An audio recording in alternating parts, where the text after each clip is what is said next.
तो सभी का स्वागत है आपके अपने चैनल सुरान एकेडमी क्लासेस पर। यहाँ हम बात करेंगे केवीएस रिक्रूटमेंट 2022 की। इसमें बीएड एलिजिबल है या नहीं, इस मुद्दे पर बात करेंगे। अगर एलिजिबल है तो किन शर्तों पर एलिजिबल है, क्योंकि उसके लिए एक नोटिफिकेशन में एक लाइन लिख दी गई है, उसे मेंशन कर दिया गया है। तो आइए उस पर बात करते हैं। देखिए यहाँ पर एक नोटिफिकेशन ये आया, आप सभी लोगों ने देखा होगा इस नोटिफिकेशन को। और इसमें देखिए पीआरटी की जो जॉब्स जो हैं, इसमें वैकेंसीज जो निकली हुई हैं, ये टोटल वैकेंसीज आप यहाँ पर देख सकते हैं। 6414 वैकेंसीज टोटल हैं। और इसमें एक इम्पॉर्टेंट नोट्स लिख दिया गया है, आप इसे मेंशन कर जो किया गया है इसे आप देख सकते हैं। इसमें कहा गया है सीधा सा कि जो BEd candidate can apply and go through the selection process, but their inclusions in the panel based on the merit will be subjected to outcome of SLP in honourable supreme court category wise breakup नीचे mention कर दी गई हैं। तो ये जो यहाँ पर एक मेंशन की गई है, ये लाइन इतनी आपको ध्यान में रखनी है।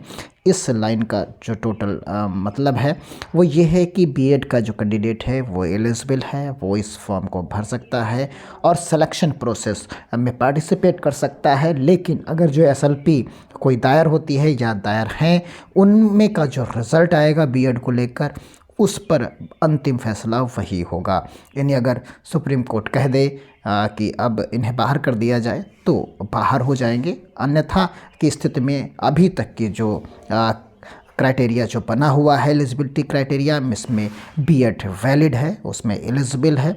तो इसलिए आप देख सकते हैं कि जो केवीएस का जो रिक्रूटमेंट हो रहा है पीआरटी का, उसके हिसाब से आप यहाँ पर देख पाएंगे कि केवीएस में जो है आप पीआरटी को लेकर जो है एलिजिबल रहेंगे। जो पीआरटी है उसमें आप एलिजिबल है बीएड कैंडिडेट।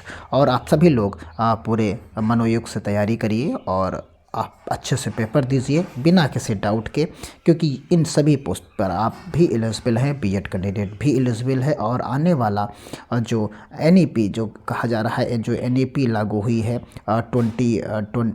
2020, तो उसमें भी बीएड को ही प्रायोरिटी दिया गया है। और आने वाले टाइम में एक डेडलाइन दी गई थी 2030 को लेकर, जो है 2030 को लेकर कहा गया था कि इसमें अब 4 साल का जो है वो इंटीग्रेटेड बीएड कराया जाएगा और ये डिप्लोमा जितने भी हैं उनको जो है रोक दिया जाएगा। तो यानी धीरे धीरे करके जो बीएड कैंडिडेट्स होंगे उनको लगातार आने वाले टाइम में बेनिफिट्स मिलता है। यानी डिप्लोमा की तरफ अब जो है लगातार इस पे जो है समस्याएं हो सकती हैं आने वाले समय में।